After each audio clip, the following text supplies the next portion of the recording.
got us into this is I wanted to buy a motorcycle, and my wife didn't think that was a good idea. It was dangerous, so she went out and found me a little MG Midget, a 1976 model, and bought that for my birthday.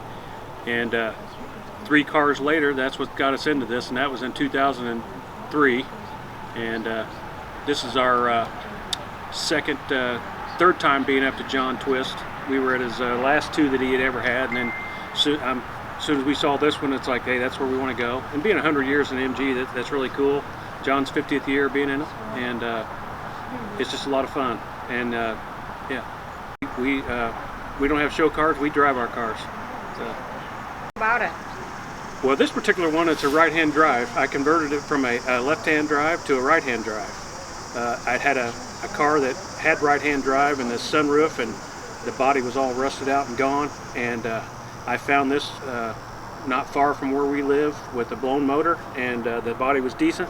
So I switched everything from one car to the other and made it to what it is now. This is a 71. The reason we love it is because when we're driving it, people stop and stare, and they look at you, and they give you the thumbs up. Run off the road. And they run off the road looking at you, and you're, it's like, okay, what is it? What is it? It's a midget, it's a car, it's a MGB GT, right-hand steer, and they're like, oh, he's driving on that side, and you can see him behind us. And they're saying, look, he's driving on that side, and I'm like this, Does it ever confuse you? Not now. I mean, I'm used to it. Yeah. I feel like this one's been on the road for this is our 5th year. So. I feel like I'd just be way too confused.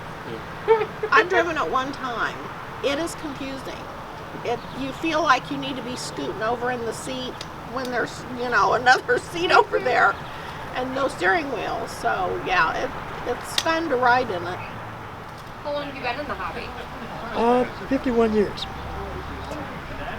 Okay. What started it? My brother-in-law at the time had a new 1969 MGB, and he loaned it to me. And first time I ever drove it, I was hooked after that. Pretty much had one almost ever since. Okay. What's your favorite thing about cars? The people you meet with them. We've met some pretty incredible people like this gentleman right here. Do you attend the summer parties every year? We have been here probably almost every year since 1986. You have a particular party that was your favorite? I don't think so. We have some memories from each party that are better than others. But as far as one particular party, they all run together. The memories are, as the RC says, they all blend together after a while. Again, it's the people that make this hobby. Okay. What's some advice you could give to anyone who wanted to get into the hobby? Other than do it. I think I would attend a gathering. If it isn't the North American MGB Registry gathering, a local gathering like this, or any British car gathering, and just get a feel for the cars, understand what the cars are, and make an informed decision on what suits your needs, what you personally would like. Okay, I like that advice. That's good advice.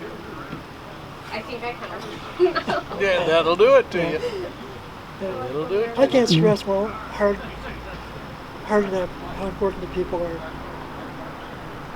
Do you have any embarrassing John stories?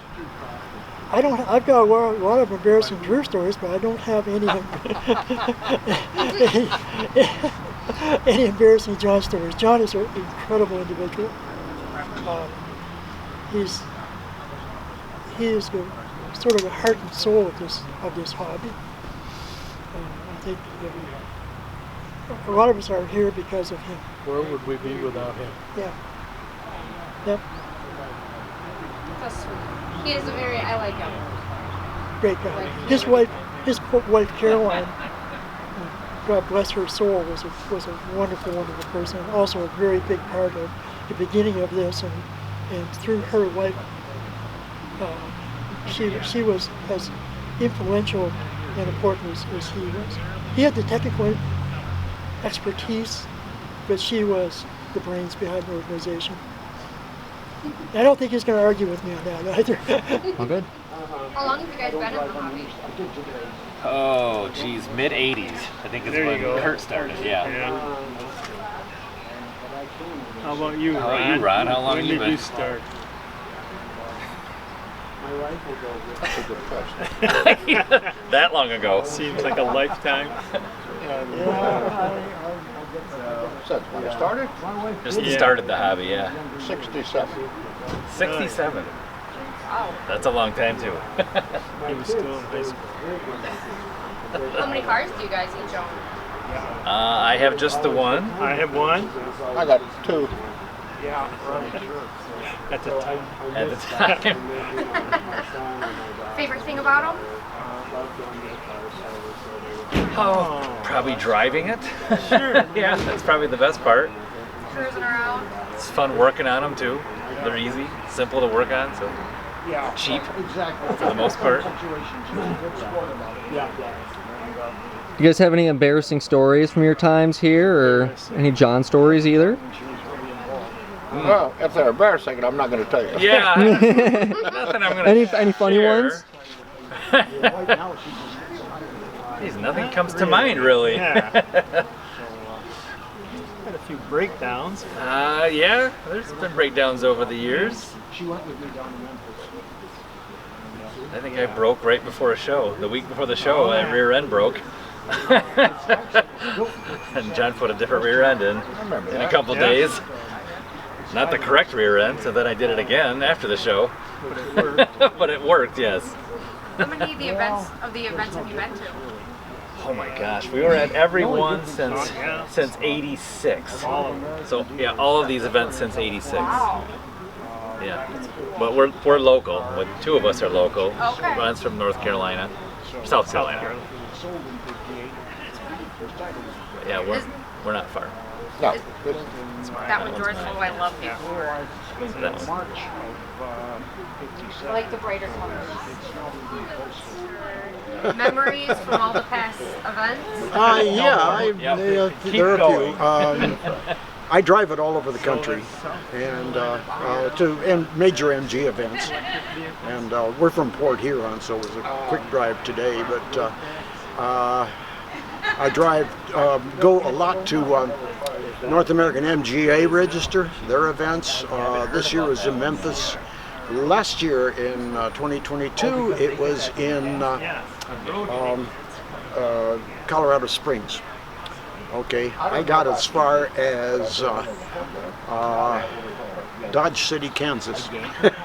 Not quite Dodge City, it was a town called Larned, Kansas. Larned. And it started out as a really simple problem. It threw a fan belt, but I drove it a little bit too far after that, and it blew a head gasket. So it was all over. I rented a U-Haul truck and trailer and took it the rest of the way to Colorado Springs. Had a wonderful week at the show, and drove it all the way back to Michigan with the same truck and trailer. And my one advice to anybody is that if you ever have to rent a car on the road, rent a truck instead. It's cheaper. Well, the rent is cheaper. I don't know. When you filling it up with gas is something else again. But so this year, taking it to Memphis was kind of a break-in trip. But it's settled in nicely now, and I'm very happy with it, and I rely on it. A couple things about it.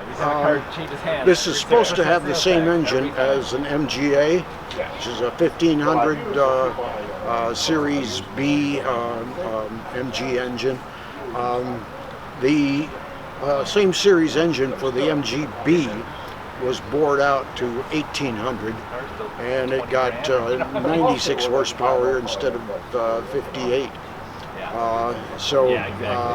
The swap is easy. It looks identical. It takes all the same fittings and ancillaries and everything else, the same engine mounts, everything else. It's an easy swap. So that's what I did. Got a 5-speed transmission with an overdrive and an MGB rear end in it. That's another thing that made a huge difference. These came with a like a 4.55 to 1 rear end ratio, and with that kind of ratio on the highway at anything over 50 miles an hour, it's just screaming at you. And so with this ratio, I'm just driving here this afternoon on Interstate 69 and 96, cruising at 75, and I can still hear the radio, and just had a good old time. Got air conditioning in it too, so I have air conditioning in 2 of my cars, and it works. It's worth having. So I've had it for about 20 years. Okay, I restored it and I finished the restoration in 2010, and haven't done much to it since then. And a few things. It has 93 Saab front seats in it. My wife has some back and neck problems, and she wanted seats with headrests in them, and so we did that. And so let's say the air conditioning, MGB engine. I like that it has a back seat. Yeah, oh yeah, that's really handy. The problem is when you're going to shows a long ways away, there's always somebody who has something that needs to be hauled back. So I end up hauling stuff back for people, but that's fine. And every once in a while, this car becomes the emergency vehicle because someone breaks down on a 2-seater. I've got room for them. It's handy. Good to see you. And I love the design of these cars. How's it going? Good to see you. I run out of stuff. How long have you been in the hobby? Oh, I guess 50 years more. My first car was a 1957 MGA in high school, and it never been without an MG Okay, wow. since. So, but I've had everything, MGAs, MGBs, and factory V8 car, RV8 car, and a TF-160 mid-engine. How many cars do you currently have? I have five MGs and 3 or 4 Jaguars. Ooh, okay. Yeah, so yeah, I don't hold the line just at MGs, but they're my go-to. They're nice. Yeah. So Do you have a particular model that's your favorite? well, the original factory V8, the GT is I think probably my favorite. Even though the RV8's a newer car, I like the 73 car that I have, but they're totally different cars. And this one is one of the best road cars I've ever owned. So. Do you have any particular memories that stick out from coming to the events or the parties? Yeah, my first one was in, I think whatever the shirt is, 96, and I flew here with a good friend, and someone loaned us a car when we got here, and I won second place for rubber bumper Bs at the time. So, flying in, not owning a car, getting second place, it was cool.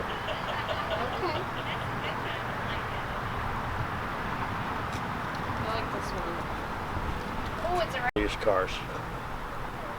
So they're, I think there may be 15 to 20 in the U.S. Wow. At this time. Yeah. And but I brought this in 2018, and I keep in touch with the last owner in the UK. Okay. Have you ever been to the UK? Many times. Okay. What's your favorite thing? Well, other than the cars. London. You know, a lot of things to do in London, a lot of history. I would love to. Oh, it's great. It's a terrific city. And, you know, but the outlying counties, Yorkshire, Yorkshire Dales, City of York, Scotland. Okay, that's So, pretty cool. Yeah. What started the hobby? What started it? Back in about 1975, I had my first little British car. Okay. And then we waited for the kids to get out of school, and then we got our second little British car. And that one that we bought in '94, and in 2013 it got totaled. So then we got this one in 2013. So we're having a ball with that. Anyone else in your family into the hobby? Not yet. Not yet? There's a few that would like a car, but they just don't want to do all the upkeep. And my grandsons are all both into dune buggies and running the dunes up at Silver Lake, so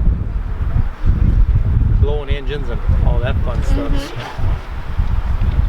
How many of the events have you been to? Quite a few. I don't go just to the British ones. I go to a lot of the different car shows. Oh, okay. We go there and sit out. Some are kid friendly with petting zoo and all that stuff, and we take our great grandkids there. Okay. But yeah, we've been playing with these little cars since '94.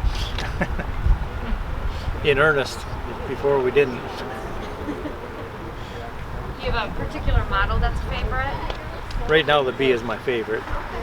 Second runner up would be a Mini Cooper, the old style. But I missed the deal on that. And I'm not getting one now. Have you ever been to UK? No, never got there. Came from Canada. Oh wow, okay. And she was born here, so. But that was many moons ago. Yeah, just a few. That's alright. Do you have any funny or embarrassing stories at all? Funny or embarrassing stories?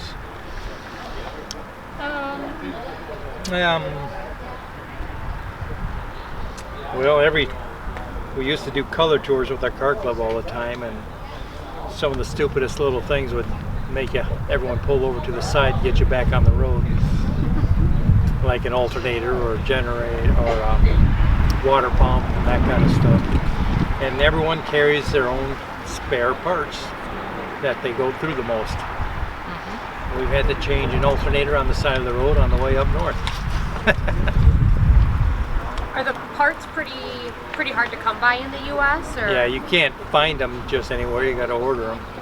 Usually, some people stock a few, Okay. but you can't go to an auto parts store and get them. Yeah, I figured auto parts stores might not carry them. No. But any embarrassing things? Yeah, I don't think so. No, I can't think of any. Hey, that's all right. Time with a bunch of our friends. How long have you known John? John Twist since '95. Oh, okay. So he's been here from the start for you. Yeah. That's pretty cool. Yeah, I did a restoration on a friend's MGA, and then I did some work on my other MGB at his barn, and then we got parts and advice from John, and then we'd go to work. That's pretty cool. So, and when I first got this one, I had to take it over to him because it was having a hard time running. It turned out just a stupid tube was all broken out. A little vacuum tube, so it wasn't advancing like it was supposed to. He found it, so here's the problem, picked it right up. Oh, and I didn't see that. Bought my first MG in '63. And this is my fourth one. This is actually my grandson Ryan, and he helped me build this one and ended up being the owner. So that's wow. great fun. So you like the cars too? Yes. That's pretty sweet. He's big into it. It's That's so wonderful, cool. wonderful That is activity really with the cool. two of us. You bet. So we this was a burn car that I bought a long time ago, 40 years ago, and I decided I've either got to junk it or put it together. And so I started with a bare frame, and Ryan was helping me put it all together. And end up being a pretty good mechanic in the process. So That's really nice. so I have 3 of these, his and 2 others, and then I'm restoring a 49 MGTC that should be ready by the end of the year. So Oh, wow. it's great fun stuff, you know. It seems like it. Yeah, yeah. We look at it, you know. Everybody thinks, oh yeah, these things are worth a lot of money. But you know what? If I were a skier or a golfer, it would cost me a couple $100 an hour to do that. I go out in the garage and work on my MG, and it costs me a couple $100. So it's all what your hobby is, you know. So Yeah, definitely. it's great fun. So yeah, Ryan and I have had a lot of fun together. A regular routine. He comes over either Friday night or Saturday morning, and we work for 3, 4, or 5 hours, and then go to local Coney Island for chili cheese fries and a hot dog. And we've been doing it for so long, we walk in and they know what we want. That's Just so bring sweet. it I up. love that. That makes me so happy. I was just going to ask favorite memory, but it kind of sounds like that's your favorite memory. Oh, we got Just a get lot to- of them. We've built a lot of cool ones. So it's It was great, really been great fun. You So, bet. something you think you'll keep doing? Yep, my whole life. He's hooked. Hey. He wants to be an auto engineer, and so he's a great student, and they got a program at Oakland University. We're from Rochester area, Okay. and we trailered this down. We have a place up at Canadian Lakes, and so drove it over from there today. So it's great fun, and you know, he goes to club meetings with me and so forth, and That's really learning awesome. a lot. He's quite a information, and the best part is he can get underneath the dash in one of these little cars, and Grandpa can't, or on the scooter underneath it. You know, Yeah. so that's a good thing. Oh, yeah. We have great bonuses. So How long have you known John? twist. About, I'm trying to think, it was in the late 60s, I think. My first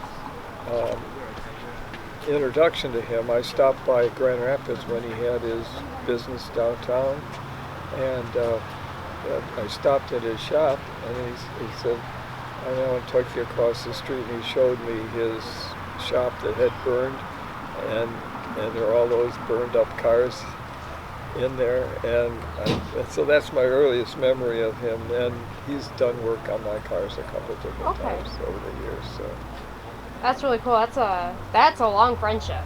oh, that there's some people in the industry that are really unique. That's for sure.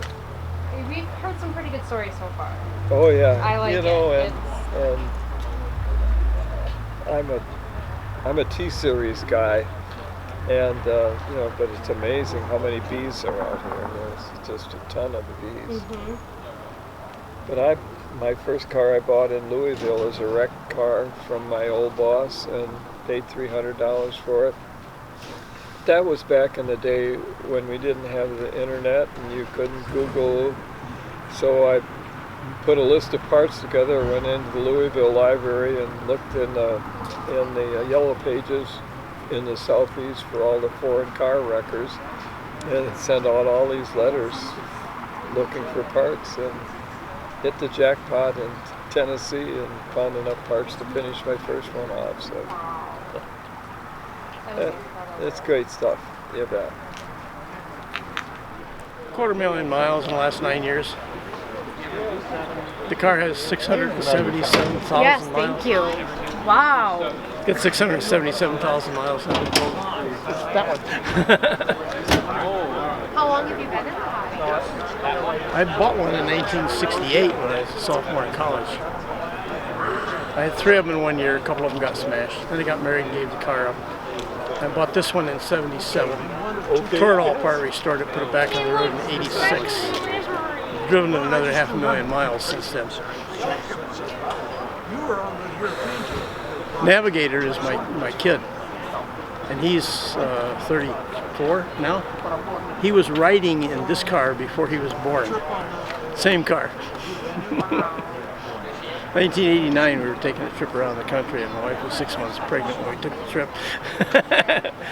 That's insane. Are He's still with me. Is he into the cars and everything? Yeah, he's here today. Oh, is he? He's in the room. He's getting into the wrenching stuff now. He didn't want to touch it for a long time, but I kept telling him if he wants his name on the title, he's going to have to learn to do the maintenance. You got to be able to keep up with it. Yeah, so he's 34 now. That is so cool. And he's getting in this. I got pictures of him, screwdrivers in his hand, a torque wrench on the cylinder head, fitting bearings in the crankshaft. That's pretty cool. How many events have you been to? Can't count. All Thousands. we took off on a road trip in 2014. And the first objective was to visit all the MG clubs in the country. We had a list of 300 of them. It took us 18 months to hit 48 states, and we visited about 240 clubs. And we work on cars, helping people with them about 2 a week at 100 a year for the last 9 years. That's incredible. After the first year and a half, we started visiting shops that work on the cars. Service and maintenance, restoration work, people who rebuild engines and you know, paint cars and stuff, and anybody who sells parts. Anybody you would write a check to if you were restoring a car. The British car shops. We had a list of 640 shops. And we basically started out in the fall of 2016 in the spring. And we drove 40,000 miles a year for 4 years, 160,000 miles. And we visited 1,100 shops by the time we were done. Like a roving recorder camera. We got photos and notes of all these shops on a travel log. And we got the list on the website with the links to all these things. It's like the North American Yellow Pages for vintage British cars. Have you ever been to the UK? Nope. No? Would you ever want to go just to see it? Yeah, sure, but I can't find the road to get there. Yeah. I've been every state in the Union and all of Canada, but I haven't been to Hawaii yet. Cause I flew to Hawaii, took a vacation, but the car hasn't been to Hawaii yet. That'd be pretty cool. Guys in the UK want me to come over there and spend some time over there, help with their cars. Guys in Australia want me to go there too. There's a lot of MG guys in Australia. Okay. They used to build MGAs down there. It's like kit cars, they call them CKD, completely knocked down. They come in boxes and they assemble them and paint them and put a lot of domestic parts in them. Wow. So it's supposed to have 50% domestic content by the time they're finished to avoid the import duties. So they built a few thousand cars in Australia, a couple thousand in South Africa. Wow, that's insane. So the British guys want me to come over, the Australian guys want me to come over, and I'm going, I don't know, I'm getting old. You pay the plane ticket fees and I'll do it. Yeah, well, they got to ship the car down there too. The guys in Australia and England both said, look, if you're coming over, we'll find a car for you to drive. Somebody will loan you one. Yeah, man, that's incredible. But if you get a picture of the car, you got to get the trailer in the picture too. It's part of the car. Oh, there is a little trailer on it. Yeah, the trailer has 380,000 miles, I think. It never gets unhooked anymore for the last 10 years.